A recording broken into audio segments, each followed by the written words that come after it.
Now let's jump into some examples. And again, we're going to use the same example we've been using for the past two videos here on US dollar, Japanese yen, just building on the zones that we've already mapped out and really just going through the way price action is returning back to the zones just to further explain what we've just been building on. So what we'll do is we'll start on this very first demand zone, this range created demand zone or the pivot created demand zone. As we can see, we had that large move to the upside, and if we don't worry about too much about all the zones that were created as this zone was coming back into it, what we can see is price was very corrective as it made its way back. And touching on what I spoke about in the end of the previous video, the theory behind the return to zone, we have this more impulsive move into the zone.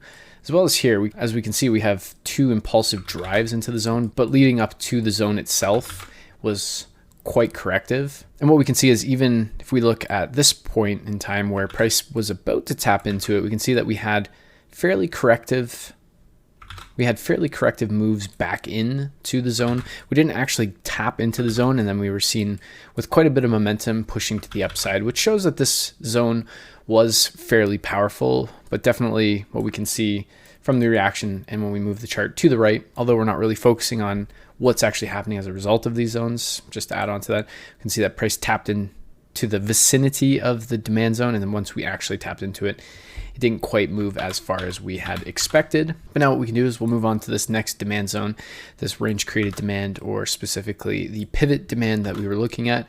We had that large move to the upside, and then what we can see is price just immediately came right back down. So we had the expansion up and an expansion down back into the zone.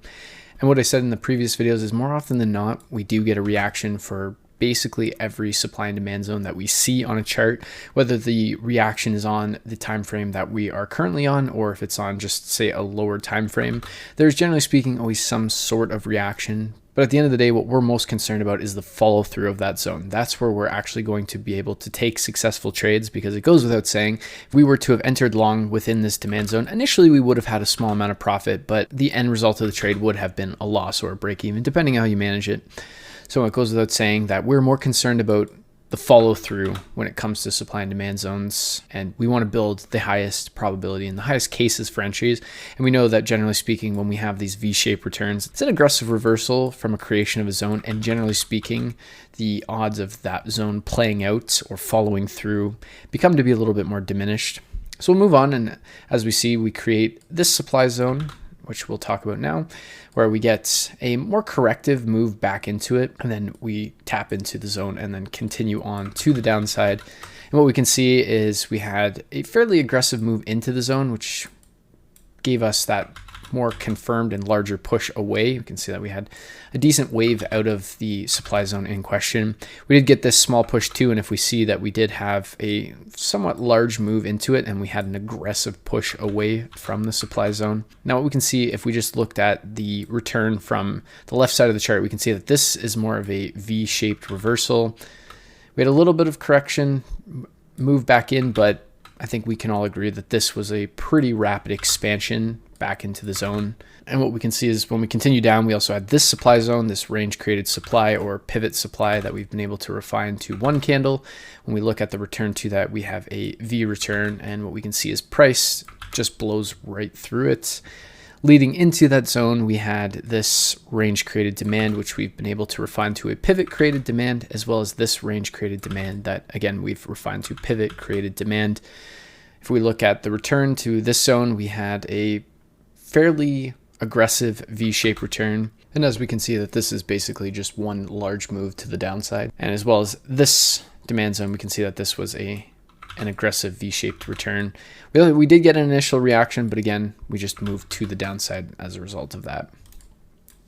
So we move on to the next supply zone. We can see that this supply zone that was created, we had a V-shaped return back to that supply zone, as well as this supply zone was more of a V-shaped return as well. A little bit more interesting since we had the range created demand that happened just before it really tapped into it, because as we can see, we had a reaction to the supply zone, but then price continued on to the upside. So on a lower time frame, this may have been a setup, and this is why you can identify reactions to supply and demand zones. But if we look at the reaction that really happened, we ended up moving more aggressively to the upside rather than the downside. So from that, conceptually, not a strong zone. Then we'll carry on to this zone, which we can very clearly see just looking at it. We had a very aggressive move back into the zone, a V return. And we'll just keep moving to the right side of the chart. This is an interesting one right here. As we had initially mentioned that this was a range created supply zone that we were able to refine to more of a pivot created supply zone. As we came down, we can see more fractally, we had a pivot here, and that's what we drew our supply zone based on. And what we can see is price sort of moved aggressively away initially, and then we started to consolidate. We created this range. And not going too much into session times, but this does fall within a lower volume sort of period. This would be the Asian session. So a lot less volume. And again, this goes back to what ranges imply: high momentum, fair value, lots of orders changing hands, or low volume. And what we can see is, yes, in this case, we did get a decent move out. We can argue that these are some larger candles coming out pre-London session and at the London Open. But the follow through wasn't exactly ideal, but I'm getting ahead of myself when I touch on some of those topics. But just to explain this a little further on, we had a range, this corrective departure from the zone, and then it ended up being more of a V return. And what we can see from here is obviously we did get a pretty solid reaction, but then again, when we look, we didn't actually tap into the zone. And then we'll just look at these last few zones here. What we can see is we had this pivot supply. And if we just look at the way price returned back to the zone, it was a V return, because we're looking more specifically at the return, not so much the dismount away. And really when it comes to the dismount, we do want to see something more aggressive rather than something that's a little bit more corrective as well, because when we're looking at supply and demand zones, while we do want to see a corrective move in, we don't necessarily want to see a corrective move out, because what we are trying to do, again, with supply and demand is we're trying to identify areas on the chart or the footprints of where large orders are being placed in the markets that's causing a displacement in the market. And that's why moves or large moves are happening. And as a result, we're looking for price to return to these areas to rebalance those orders, essentially re-injecting the majority or the remainder of the positions that were created or entered on the first creation of that zone. Because essentially what we're trying to do with supply and demand is we're identifying a footprint of where large orders have been placed in the markets. We know that when institutions are entering large orders, generally speaking, they're not able to put their entire position size within their orders, so they're banking on price to return back to the zone in order to enter the remainder of their position, and that's where we're looking to target. But the only way for us to truly know if an institution or large collection of orders have been placed is by understanding and identifying the footprints that are left behind. Generally speaking, what that entails is seeing some sort of range or pivot created supply or demand zone that is being created. But the only way we're able to validate that zone being created is actually waiting for an impulsive move or an expansion outside of that pivot or range that was created. And then, like I had said, we're looking for how price returns to that zone. Generally speaking, we're looking for some sort of corrective nature back into it. We're looking for some sort of rounded move into it, but we're trying to be a little bit more cautious with something that's just pure momentum back into the zone in question. Now, on the flip side, with this idea in mind that we're looking for that expansive or explosive move from a zone being created, and that's what gives us our footprint that large orders have been placed. If we look at something like this that is very corrective going down and then impulsive going up, generally speaking, what that would imply is that there's no real momentum that fueled this move. This would be the momentum that we're more or less interested in. So when we see that, that begins to give us a better idea of what's happening. But of course, the market isn't utopian, and it will do things that might not necessarily make sense on that particular time frame, and it's all about the higher time frame narrative as to what's happening. And as we can see, if we just zoom out that little bit, we were in a bull trend. We came down very corrective to a demand zone. We did get that initial reaction. But then as we can see what's happening in here, the flip between supply and demand is what's ultimately starting to push price to the downside. And we can see that when we start to look at supply zones that are being created on the way down, and also not holding any other demand zones that have been created as a result of the way price action has been delivering. So again, the best thing that you can do now that you understand the return to zone considerations and the probability that they have, and just looking at things through that lens, is to go to your charts, whether it be a blank chart or whether it's the examples that you've been able to prepare as a result of the first and second parts of the supply and demand zone series, and identify the returns back to the particular supply and demand zones and what they imply on the charts. We're going to build on this much further. These concepts of return to zone are going to be a lot more prevalent and understanding once we start to understand the reaction, the inner workings of supply and demand, and what one zone respecting or breaking another has with the overall larger picture.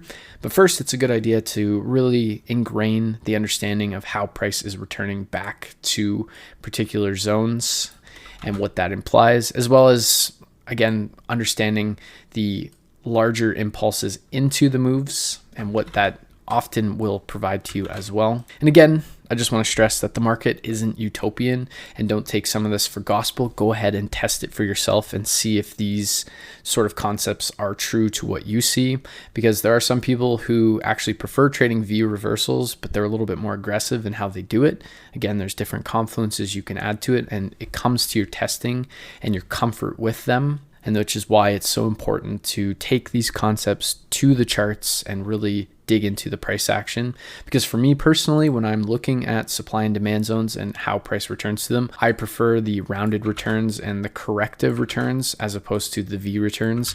I've had more losses on aggressive V returns than I have on the corrective returns. But again, that also comes to your own testing, and it's important to really put the work in to understand how all these components come into play, because what you'll also start to begin to notice when you combine all of the three lessons into one is the zone creation, the different ways that you're mapping, whether it's range created or pivot created supply and demand, whether it's a continuation or a reversal pattern, will also play into the fact on how price is returning to these zones. Because like we said, this was a continuation pattern. We had a V reversal return, the zone didn't hold. We had a continuation pattern, we had a V reversal return, the zone didn't hold. Continuation pattern, V reversal return, the zone didn't hold. So we can see when we add on to the fact of continuation versus reversal models, we see a reversal model and we see a more corrective return back in, and we see the price get respected. Although in this case, when we look a little bit further, we have a continuation model, but we have a corrective return in, and we do get an initial reaction to it. But again, that's the importance of really understanding these concepts on a granular level. And that's why it's so important to initially put the work into understanding how to visualize the mapping techniques, whether it's range or pivot created supply and demand, then build on that understanding so that you understand the continuation versus the reversal models. Now it's important to apply how price is returning to how the zones are mapped and what the implications may imply, as well as whether they are reversal or continuation models, how price returns to them.